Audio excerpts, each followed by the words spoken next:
¿Por qué Estados Unidos construye 1,5 kilómetros de autopista por $50 millones, mientras que China lo hace por solo 6 millones? Estados Unidos gasta $50 millones en construir 1,5 kilómetros de autopista. China construye ese mismo 1,5 kilómetros por $6 millones. Lo oyeron bien. El mismo asfalto, el mismo hormigón, los mismos pasos elevados, las mismas marcas viales por $6 millones. Eso equivale a $44 millones por milla en una red que ahora se extiende más allá de la distancia entre la Tierra y la Luna, ida y vuelta. El doble. Y aquí viene lo que deja a todos boquiabiertos. No se trata de mano de obra barata. Eliminemos todos los costos laborales de una milla de carretera china. Reemplacemos el salario de cada trabajador chino con la tarifa sindical estadounidense completa. El precio pasa de $6 millones a quizás 7 u 8 millones.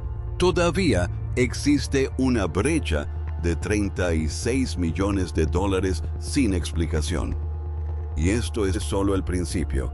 Dale a me gusta y suscríbete para no perderte el próximo video. Al final de este video, entenderás perfectamente por qué Estados Unidos no puede construir una carretera para lo que China construye. Why, por qué eso cambia la forma en que vemos todo, desde la política comercial hasta el futuro de las ciudades estadounidenses. Esa brecha no es casualidad, no es corrupción, es el resultado físico de 4 decisiones sistémicas tomadas hace décadas que casi nadie en el debate occidental sobre infraestructura examina directamente. Antes de analizar los costos, es necesario comprender el punto de partida, ya que en 1988, China no contaba con una modesta red de carreteras. No tenía ni un solo kilómetro de autopista. Y ahí es donde comienza esta historia. El país que empezó desde cero. Imagínese un mapa de China en 1988. Vería un país con 1.100 millones de habitantes, aproximadamente 4 veces la población de Estados Unidos en aquel entonces, concentrados en un territorio de tamaño similar. Ahora, imagine ese mapa sin ninguna autopista, ni una red partial, ni un proyecto en construcción, un espacio en blanco, 0 kilómetros, nada. En ese mismo momento, Estados Unidos ya había construido más de 74,000 kilómetros de autopistas interestatales, una red lo suficientemente extensa como para dar la vuelta a la Tierra casi 2 veces, conectando todas las ciudades importantes, todos los puertos principales y todos los centros de producción del continente. Uno de los mayores logros en infraestructura de la historia de la humanidad. China tenía un problema completamente diferente. El 73% de su fuerza laboral, aproximadamente 400 millones de personas, más que la población total de los Estados Unidos en la actualidad, estaba confinada en el interior rural agrícola. En la costa este, se estaban abriendo zonas económicas especiales. Se estaban formando complejos industriales en Shenzhen, en Guangzhou, en Shanghai. La economía costera estaba despertando, pero no podía respirar. Los trabajadores que necesitaba se encontraban a cientos de kilómetros de distancia, en carreteras que se convertían en lodazales con la lluvia. He aquí el detalle que pone todo en perspectiva. El gobierno chino anunció una red nacional de autopistas de 85 km, 53 millas, aproximadamente equivalente a dar la vuelta a la Tierra 2 veces, a través de algunos de los terrenos geológicamente más inhóspitos del planeta. Cordilleras, deltas fluviales, zonas sísmicas activas. Para un país que nunca antes había construido un solo kilómetro de autopista, la analogía que encaja aquí no es complicada. Imagina que nunca has horneado una hogaza de pan en tu vida, sin horno, sin bol para mezclar, sin receta. Acabas de decirle a tu familia que dirigirás una panadería comercial en una década. Esa era la situación en la que se encontraba China. No había retrasos ni falta de recursos, partiendo de una lista de ingredientes prácticamente vacía. Lo que sucedió después no fue un milagro de mano de obra barata. Fue una decisión sobre el conocimiento, específicamente sobre quién se quedaría con él una vez finalizado el proyecto. Y esa decisión es la razón por la que todo lo demás en esta historia fue posible. El primer capítulo de la brecha de costos no se plasmó en una hoja de cálculo presupuestaria. Se plasmó en una cláusula contractual de principios de la década de 1990 que casi nadie recuerda. Y eso cambió para siempre lo que China estaba a punto de construir. Cómo China conservó el plan original. Cuando China decidió construir su primera autopista, contrató a personas que ya sabían cómo hacerlo. Empresas de ingeniería europeas y japonesas llegaron con sus manuales de diseño, sus equipos de topografía y sus supervisores. El primer proyecto tenía 18 km, aproximadamente 11 millas. Los cálculos se enviaron directamente a los institutos de diseño estatales en cuanto llegaron al lugar. Las empresas extranjeras cobraron sus honorarios, se fueron a sus países y China se quedó con todo lo que trajeron consigo. Esto no es espionaje industrial, es una estrategia de adquisiciones. Uno de los mecanismos de transferencia de tecnología más eficaces jamás ejecutados a escala nacional. He aquí lo que la mayoría de la gente malinterpreta sobre esta parte de la historia. La mayoría de los análisis del programa de infraestructura de China se centran en la escala, los kilómetros, los puentes, los túneles. Lo que casi pasa desapercibido es la rapidez con la que China dejó de necesitar ayuda externa. El primer proyecto recurrió a expertos extranjeros en prácticamente todas las etapas. Para 1996, 8 años después, las empresas estatales chinas diseñaban, proyectaban y construían autopistas sin un solo consultor extranjero. 8 años desde la ausencia total de conocimientos institucionales hasta la plena independencia técnica en una de las categorías más complejas de la ingeniería civil. Cada consultor extranjero conlleva una tarifa, un coste de movilización, un margen de beneficio y un riesgo cambiario. Si se elimina por completo este factor, la economía cambia radicalmente antes incluso de mover un solo metro cúbico de tierra. Pero la historia de la transferencia de conocimientos es solo el comienzo. La verdadera revolución en los costes no se produjo en terreno llano en Shanghái, sino cuando la red se quedó sin terreno llano. Cuando el programa de autopistas se extendió hacia el oeste, a un terreno que desafiaba los plazos de construcción convencionales, y China se vio obligada a inventar algo inédito. Ese invento se encuentra ahora mismo en un valle de montaña en la provincia de Guizhou. Pesa 900 toneladas y construye puentes del mismo modo que una fábrica construye coches. La línea de montaje que reemplazó la obra se encuentra al pie de un valle de montaña en la provincia de Guizhou a principios de la década de 2000. Al mirar hacia arriba, se observan muros que se elevan cientos de metros a cada lado. El río en el fondo es rápido y frío. No hay una zona plana para preparar el trabajo, ni un refugio contra la intemperie, ni donde almacenar el hormigón fresco mientras fragua. Un equipo occidental habría empezado a negociar una prórroga del plazo. China planteó una pregunta diferente. No se trataba de cómo construir un puente aquí, sino de cómo dejar de tratar esto como una obra en construcción y empezar a tratarlo como una dirección de entrega. Esta es la parte que cambia tu perspectiva sobre todos los puentes que has cruzado. La construcción con hormigón vertido in situ, utilizada en la mayoría de los puentes de las autopistas estadounidenses, funciona así.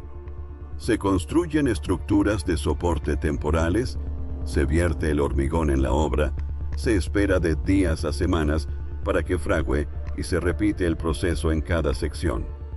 Cada vertido es único y cada sección requiere su propio encofrado. En un valle de montaña con un clima impredecible, ese proceso se vuelve casi imposible de controlar. La solución de China fueron los segmentos prefabricados. Y para entenderlo, piensen cómo funciona una fábrica de cajas de cartón. No construye cajas en las azoteas de los edificios que las necesitan. Construye en un entorno controlado con estándares precisos y las envía donde se necesiten.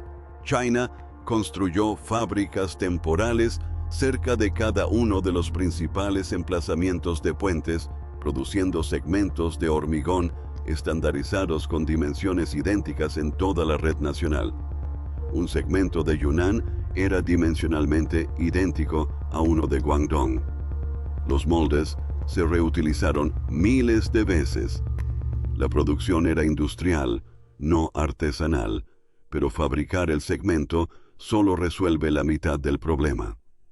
La otra mitad consiste en colocar una sección de 900 toneladas con precisión milimétrica a través de un desfiladero de montaña sin ningún tipo de apoyo en el terreno. Para eso se construyó la SLJ 932, con 91 metros de largo, casi la longitud de un campo de fútbol americano. Se desplaza sobre secciones de puentes ya terminadas, avanza sobre rieles, recoge un segmento prefabricado que pesa tanto como 9 camiones hormigoneros completamente cargados y lo baja hasta la posición exacta. Un equipo de 15 técnicos.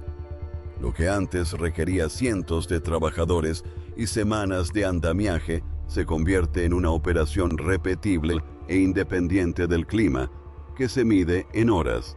Esto tiene un impacto en los costos. Cada día adicional en una obra representa un día de alquiler de equipo, costos laborales, gastos generales de la obra y exposición al riesgo del seguro. Al comprimir el cronograma, se comprimen simultáneamente todos estos rubros. La SLJ 932 no es solo un logro de ingeniería, es una máquina de compresión de costos que, además, se utiliza para construir puentes. La lógica de la línea de montaje se aplicó en cascada a través de la perforación del túnel, la preparación de la base de la carretera y la instalación del drenaje. Estandarizar, prefabricar, utilizar maquinaria especializada y convertir cada obra en la última etapa de una cadena de producción que comenzó en otro lugar. Esto explica la velocidad de construcción. Pero la velocidad por sí sola no resuelve una brecha de $44 millones por milla. Para ello, es necesario remontarse al inicio del proyecto, antes incluso de que un solo ingeniero ponga un pie en el terreno, a la cuestión de quién es el propietario del terreno que la carretera debe cruzar, porque la respuesta a esa pregunta vale más que cualquier mejora en la eficiencia constructiva. El terreno que nadie tuvo que comprar antes de que comience la construcción de una autopista en Estados Unidos. Los abogados ya están trabajando porque en Estados Unidos el terreno que la autopista necesita cruzar pertenece a alguien. Guay, la quinta enmienda. Dice que el gobierno debe pagar el valor justo de mercado por cada parcela, no un descuento negociado. El valor justo de mercado se determina mediante una tasación independiente y está sujeto a impugnación legal en un proceso que puede durar años. En los corredores rurales, la adquisición de terrenos cuesta en promedio $3 millones por milla. En las zonas suburbanas, donde se construye la mayor parte de las nuevas millas de carreteras estadounidenses, El promedio es de 12 millones. En los corredores urbanos activos, 30 millones por milla. 30 millones de dólares antes de que un solo obrero haya pisado el suelo. Aquí está la cruda realidad. Esto no es un fallo del sistema estadounidense. Es el sistema estadounidense funcionando exactamente como fue diseñado. La quinta enmienda existe porque la alternativa es un gobierno que se apropia de tus bienes a cambio de lo que sea. La protección es real, el costo es real, son lo mismo. En China, la premisa legal es estructuralmente diferente, toda la tierra lo es, de propiedad estatal. Los particulares poseen derechos de uso, no la propiedad. Cuando se designa un corredor vial, el Estado no compra a propietarios privados, sino que reasigna derechos que ya controla. El costo promedio de 1,5 kilómetros de carretera en China es de aproximadamente 400,000, frente a los 12 millones de dólares en los corredores suburbanos estadounidenses. Existe una brecha de 11 millones y medio de dólares por milla antes, incluso, de que se coloque la primera estaca de medición. 11 millones y medio por milla a lo largo de 53,000 millas de red. El cálculo arroja una cifra superior al PIB anual de muchos países, extraída únicamente de la estructura legal de la propiedad de la tierra. La mayoría de quienes debaten sobre los costos de infraestructura nunca llegan a esta cifra. Hablan de mano de obra, contratos sindicales, costos de materiales. Ninguno de estos factores se acerca al costo de la adquisición de terrenos en términos monetarios. Ahora bien, lo que hace que esto sea más significativo de lo que parece a primera vista es lo siguiente. El costo del terreno es el mayor gasto, pero no es el único. Porque incluso después de asegurar el terreno, un proyecto de autopista estadounidense se enfrenta a un proceso regulatorio tan fragmentado y costoso que añade casi 9 millones de dólares por milla antes de que llegue el primer camión de concreto. Y comprender cómo funciona ese proceso y por qué China lo reemplazó con un solo documento es la siguiente pieza del rompecabezas. El laberinto de aprobaciones frente al decreto del corredor.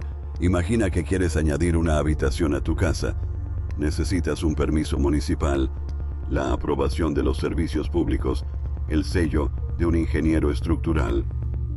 Cerca de un humedal, una autorización ambiental federal. En un distrito histórico, la aprobación de la Junta de Preservación. Cada una tiene su propio cronograma, su propia tarifa y su propio plazo para presentar una apelación. Si se pierde una, todo el proceso se detiene.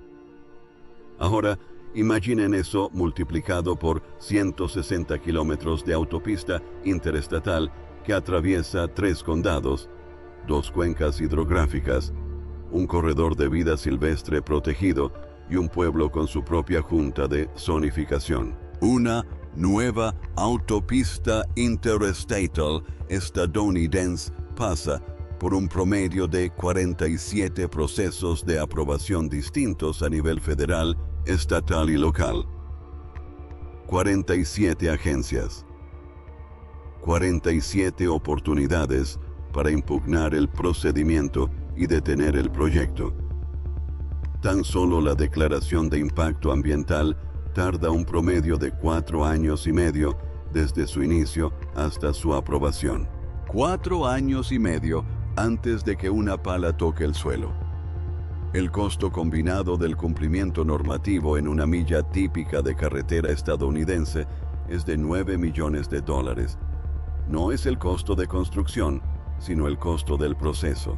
He aquí por qué es crucial entender esto. Esos 9 millones de dólares no son un despilfarro en absoluto.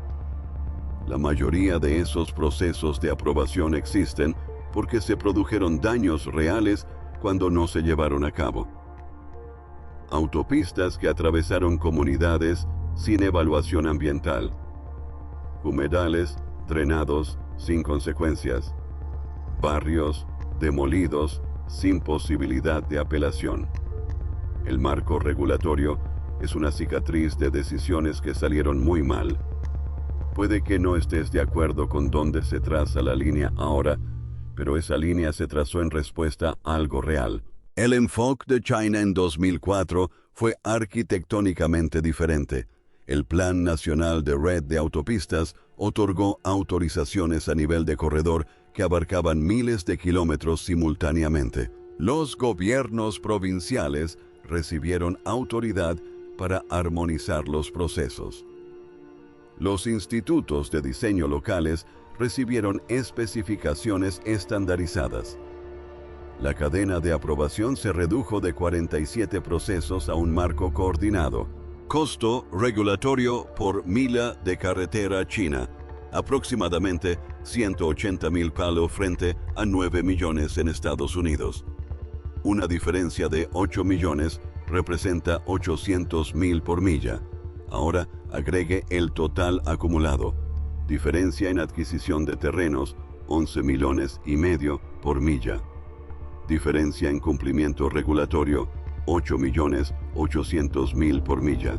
En conjunto, más de 20 millones de dólares del total de 44 millones sin tocar ni una sola variable de construcción. Pero las variables de construcción están por llegar.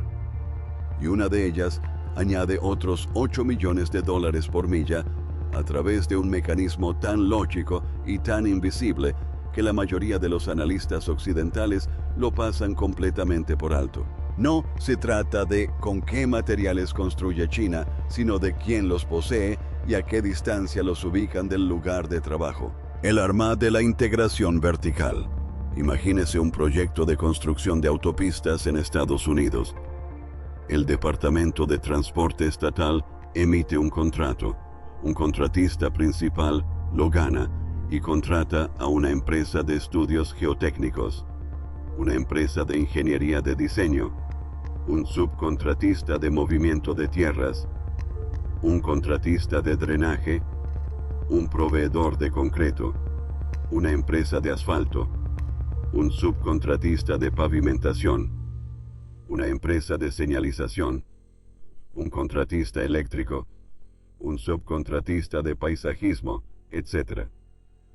Cada uno tiene sus propios gastos generales, margen de beneficio, requisitos de fianza y costos de movilización.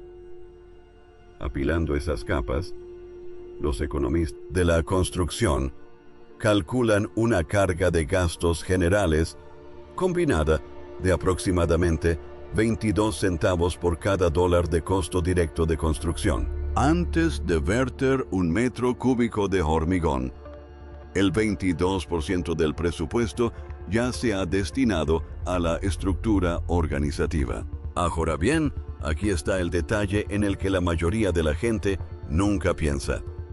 Los principales grupos de construcción estatales de China no subcontratan el suministro de cemento. Son dueños de la planta de cemento.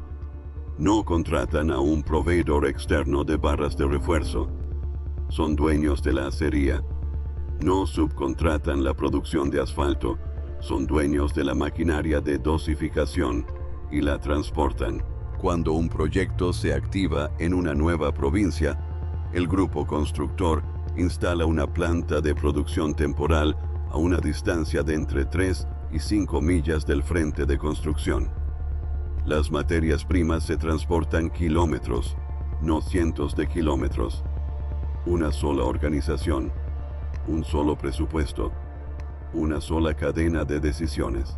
Un análisis independiente de un proyecto de autopista de montaña en la provincia de Guizhou cuantificó este efecto de integración vertical en $8.300.0 de reducción en los costes de materiales y logística por milla. No se trata de construir de manera diferente, sino de poseer los insumos y eliminar la distancia entre la producción y la colocación. Ten en mente 3 números. Brecha de adquisición de terrenos, 11,5 millones por milla. Brecha de cumplimiento normativo, 8.800 $0 por milla. Ventaja de integración vertical, 8.300 $0 por milla. Total, $28.600 $0. De una diferencia de $44 millones, 3 decisiones estructurales sobre la ley de tierras, la arquitectura de gobernanza y la propiedad corporativa representan casi 3 de la diferencia total de costos, sin tocar una sola tarifa laboral. La diferencia restante proviene de 2 lugares. Una es la lógica de la producción en cadena que usted ya comprende. La otra es algo tan arraigado en el estándar chino de ingeniería vial que la mayoría de los analistas occidentales nunca lo descubren. No aparece en el desglose de costos de construcción. Aparece en el documento de diseño como un solo número. Y una vez que se comprende lo que significa ese número, todo cobra sentido, porque no fue una decisión para reducir costos. Fue una decisión estratégica. Y revela para qué se construyó realmente la red de carreteras. Una carretera construida para desaparecer. Existe una cifra oculta en la normativa china de ingeniería vial que casi ningún informe occidental sobre infraestructura menciona. No porque sea información clasificada, sino porque no aparece en el desglose de costes de construcción, y la mayoría de los analistas nunca analizan más allá de dicho desglose. Si lo encuentra en las especificaciones de diseño, en la sección sobre vida útil estructural, y el número es 20. Las autopistas chinas están diseñadas para una vida útil de 20 años antes de una rehabilitación estructural importante. Las autopistas interestatales estadounidenses están diseñadas para 40 años. Lo oyó bien, la mitad. Ahora bien, antes de que llegues a la conclusión obvia de que China está escatimando esfuerzos, espera un momento. La razón no es la negligencia. No se trata de un atajo presupuestario. Es una de las decisiones más cuidadosamente planificadas en la historia de la infraestructura moderna. Y una vez que se comprende la lógica, uno se da cuenta de que, en realidad, nunca se trató de la carretera en sí. Así es como se aplica en la práctica. Una carretera con una vida útil de 40 años requiere capas base más gruesas, es decir, capas compactadas de grava y agregados debajo de la superficie visible. Tratamiento de subrasante más denso. Refuerzo más robusto del tablero del puente. Cada diferencia repercute en los cálculos de volumen de material para todo el proyecto. Según la estimación de ingeniería, el ahorro de material al comparar una especificación de 20 años con una de 40 años es de entre 6 y 9 millones de dólares por milla. Esto resuelve la última brecha de costos. Diseñar la vida, no la mano de obra. Pero aquí está lo que hace que esta sea la parte más importante de toda la historia. China no eligió 20 años porque no podía permitirse 40. China eligió 20 años porque 40 era la respuesta equivocada a la pregunta que realmente estaba resolviendo. Piensa en un puente temporal.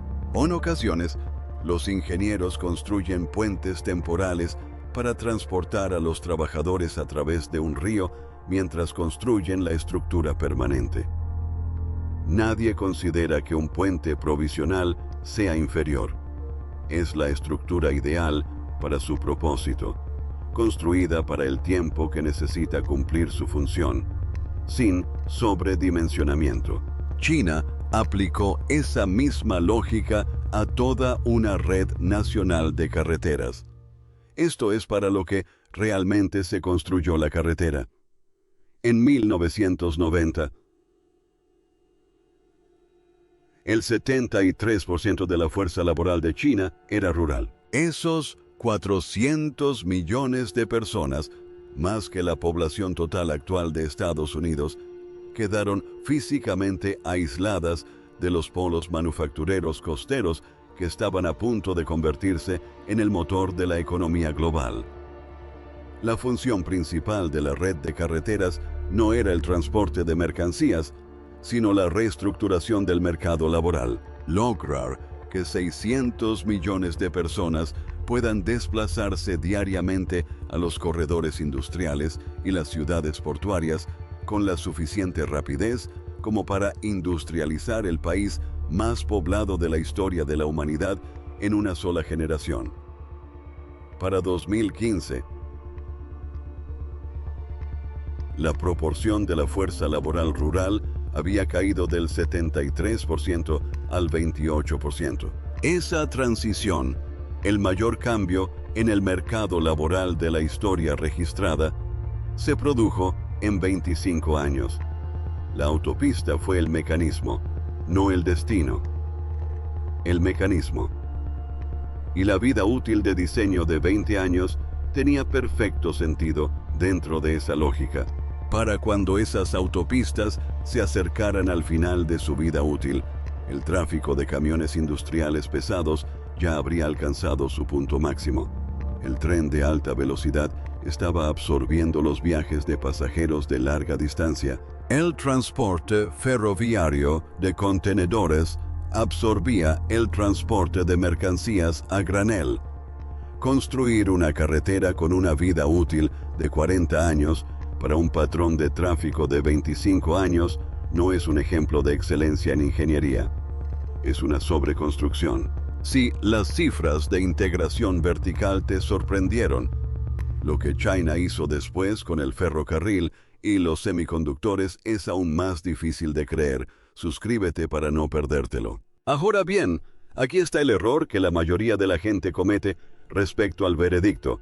La conclusión no es que China construya mejor, ni que Estados Unidos construya peor. Es que cada sistema produce exactamente la infraestructura para la que fue diseñado su sistema de gobierno, al costo exacto que dicho sistema genera. El sistema estadounidense se diseñó para proteger a las comunidades de la infraestructura impuesta sin consentimiento.